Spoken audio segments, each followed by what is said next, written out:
Welcome to the Relationships Decoding Podcast.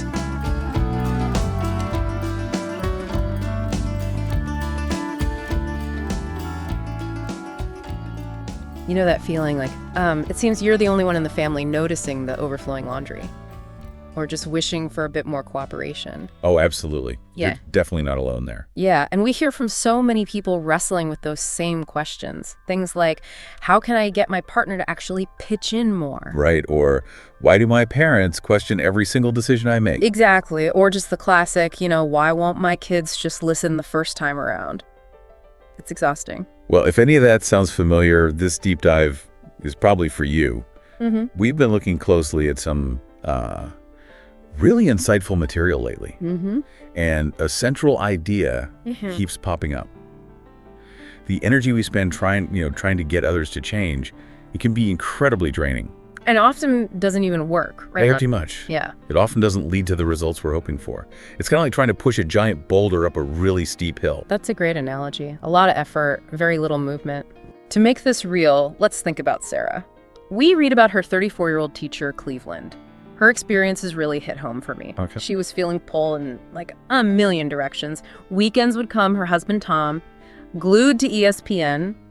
Meanwhile, she's tackling this mountain of chores. The classic scenario. Totally. And then her mother-in-law, Susan, bless her heart, well-intentioned, but had all this, sometimes outdated advice for their daughter, Lily. Like the whiskey rub for teething thing. Yes, that was it. So Sarah just felt like she was constantly in this tug of war. Yeah, Sarah's situation resonates with so many people. And what's fascinating in the sources we looked at is this suggestion of really powerful shift. Okay. Instead of focusing all that energy outward, trying to nudge or convince others to change their ways, the real leverage, it often lies in looking inward at our own approach. Looking inward first. Interesting. Yeah. In fact, one piece of research we saw indicated that a huge number, something like 89% of American households, found more peace when they focused on their own changes first. Wow, 89%. That's significant. It really is. Yeah. So over the next few minutes, we want to explore what that shift actually looks like. Yeah. And, how it can genuinely lead to positive change around you, maybe without the uphill battle. Okay, let's unpack this. So where does some of this family friction actually come from? One thing that really stood out was this research on mismatched expectations. Ah, yes, Dr. Julie Gottman's work. Really crucial stuff. It suggests that a massive chunk, like 68% of conflict in marriages, stems directly from that. Yeah. Our expectations just don't align with reality. 68%. That's huge. It is. And think about the unspoken assumptions we carry. One source talked about this sort of almost Disney princess fantasy of effortless harmony. Right. Happily ever after, automatically. Exactly. But then you mix that with this very American emphasis on like rugged individualism, doing things your own way. And you get clashes. It's inevitable. Totally. So just recognizing that maybe your partner has a completely different mental blueprint for how a household should run. That's a powerful first step. Yeah, it moves you away from they're doing it wrong. Right. Towards understanding, okay, we just have different blueprints. Yeah. And that opens the door for a real conversation, not just blame. And this isn't just theoretical. It shows up everywhere. Take chores, for instance. Mm-hmm. The infamous chore wars. Yeah. That Pew Research data from 2023 was striking. It showed 73% of couples argue more about whether the division of labor feels fair. More than the actual number of tasks. Exactly. It's the perception, the expectation of fairness that sparks the conflict. That makes sense. And then you've got the whole generational clash. We saw data saying over half, like 61% of millennials report parenting disagreements with their baby boomer grandparents. You see it all the time. Screen time, food choices, traditions. Exactly. Different generations, different expectations about how things should be. And then they collide, conflict. And it's not just between generations, is it? Even as parents, we can fall into what one source called the perfect child trap. Oof, yes. That pressure. Right. APA studies linked that intense parental perfectionism, needing the kids to excel at everything, to higher anxiety in teens, especially in really competitive areas. It's all driven by our expectations of what their success is supposed to look like. Okay, so it's clear these mismatched expectations are a major source of tension, but what's the alternative if we stop trying to force everyone else to meet our expectations? Well, one source used this really great analogy, a Colorado trail guide. Okay. He was always frustrated by this one mountain that kept blocking his favorite route. It just wouldn't budge. So eventually he realized, If this mountain won't move, I'll just hike around it. Huh. I love that. Hike around the mountain. That's the core shift, right? Yeah. Stop trying to change the unchangeable, maybe someone else's ingrained habits or deep beliefs, and instead adapt your own behavior, your own approach. Find a different path. Okay, so let's go back to Sarah. How does she actually do this? How does she hike around her mountains? Right, her story really brings it to life. Let's look at the chore wars with Tom first. Instead of the constant nagging, what did she try? She started what we could maybe call the appreciation experiment. Okay, I like that. Instead of just, sighing loudly when he didn't see the mess, she started offering really specific praise when he did help out. Specific praise, like what? Like, hey, thanks so much for grilling the burgers tonight, babe. That actually gave me time to help Lily with her tricky science project. Real specific stuff. Got it. And what happened? Did it work? Apparently, it had a surprisingly positive effect. Tom actually started, spontaneously doing other chores. Really? Yeah, even tackling the dreaded fitted sheet folding, according to the source. No way. The fitted sheet, that's commitment. Right. It seems like that positive reinforcement, that specific appreciation, motivated him way more than the nagging ever could. That really shows the power of focusing on what you can control, your own words, your appreciation. Okay, so what about her mother-in-law, Susan, and the generational advice clashes? Right, the whiskey rubs and all that. Instead of just shutting Susan down or rolling her eyes. Which tempting sometimes. Totally tempting.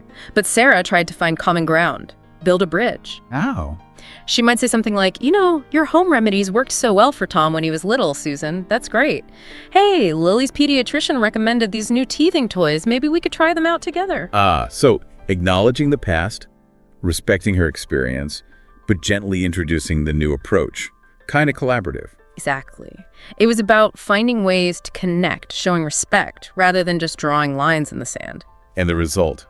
Did Susan get defensive? No.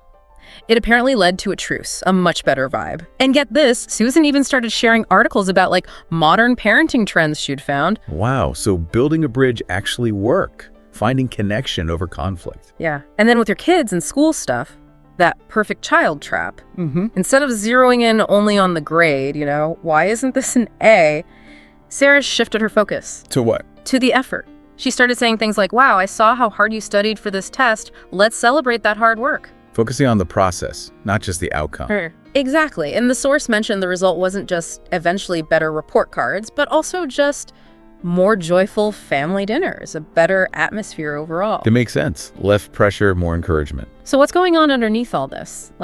Scientifically, why does changing our behavior seem to influence others positively? Yeah, there's this fascinating concept in neuroscience called mirror neurons. Mirror neurons, okay. Basically, these are brain cells that help us, mirror or imitate the actions and even understand the intentions of others.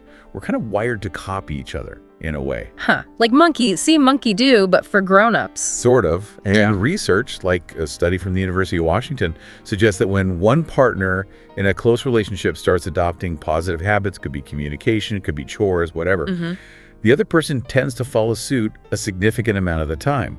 That 89% figure came up again here, and often this happens without any nagging or direct pressure. So just by changing my own actions, I can kind of inspire change in others. It seems that way. Our positive actions can create this natural ripple effect.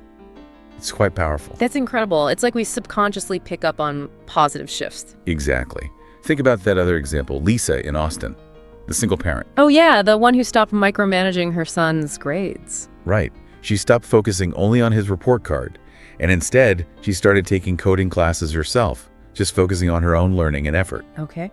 And her son, seeing her dedication, her focus, he apparently voluntarily started cutting back on his Fortnite time. Seriously? Yeah, to study with her. It wasn't about her telling him what to do, it was him mirroring her positive, focused behavior. Wow, okay, this is all really making sense. So for listeners wanting to try this, what are some practical takeaways? How do we actually start shifting our focus inward? Great question. We can think of it like a simple family reboot toolkit, maybe just 3 key steps to remember. 1, 2, 3. Okay, toolkit time. What's number 1? Number 1, the 72-hour rule. Before you jump in to criticize or demand a change from someone else, pause. Just pause. Okay. And ask yourself, what's one small thing I can adjust in my own behavior or reaction first? Then give it 72 hours. Just observe what happens. Don't force it, just observe. Okay, the 72-hour pause and self-adjust. Got it. What's number 2? Number 2, reverse compliments. Instead of letting your brain focus on what's not being done or what's wrong, actively hunt for opportunities to give specific praise for what is being done well, or even just the effort. Like Sarah did with the grilling. Exactly. And try starting the praise with, I noticed you, or I really appreciate when you. That specificity helps activate those mirror neurons we talked about. Reverse compliments, focus on the positive, be specific. Okay. And number 3. Number 3, the curiosity cure. When you feel that tension rising, or you're about to ask one of those loaded why won't you or why do you always questions. Yeah, those rarely end well. Right. Try swapping it out for genuine curiosity. Rephrase it as, help me understand your perspective on this, or what's your thinking around that? Shifting from accusation to inquiry. Precisely. It diffuses defensiveness, and it can open up a much more productive, less conflict-ridden conversation. So, 1, 72-hour rule. 2, reverse compliments. 3, curiosity cure. That's a really clear toolkit. Hopefully helpful. And you know, Sarah's road trip story you mentioned earlier, it really feels like the perfect illustration of this whole idea, doesn't it? Letting go of control. It really does. She stopped trying to micromanage the whole itinerary, stopped controlling every little detail. And what happened? Others stepped up. Tom became the GPS master, navigating like a pro. Lily started documenting the whole trip, finding her own role. Even her mother-in-law, Susan, got involved, finding interesting local diners off the beaten path. That's fantastic. It shows that magic that can happen when we release that tight grip of control and just allow space for others to contribute in their own ways. Exactly. You create space, and people often step into it in surprising ways. So as we wrap up this deep dive, it really feels like the sources are pointing towards a different model for families. Less like a jigsaw puzzle where every piece has to fit perfectly. And more like maybe a jazz ensemble. Ooh, I like that. A jazz ensemble. Yeah. Yeah, where it's about improvisation, individual contributions, listening to each other, not forcing perfect alignment. Nicely put. And the core message, that kind of roadside wisdom from Sarah's journey, is really about focusing on your own growth, adjusting your own approach. Instead of getting stuck constantly critiquing everyone else's performance. Right. Because, let's be honest, at the end of the day, the only person you are absolutely 100% guaranteed to be able to change Is yourself? is yourself. Yeah. That's where your real power lies. So maybe here's a final thought for everyone listening. Think about one specific area, one situation in your family life where you feel like you've been really pushing, trying to force a change in someone else. Just one small area. Yeah. And then ask yourself, what might happen if, just as an experiment, you shifted that energy inward? If you focused instead on adjusting your response, your approach in that situation? What if you decided to try hiking around that mountain instead of trying to move it? What new possibilities might open up then? Something to think about. Thanks for listening. Don't forget to subscribe, and see you next time.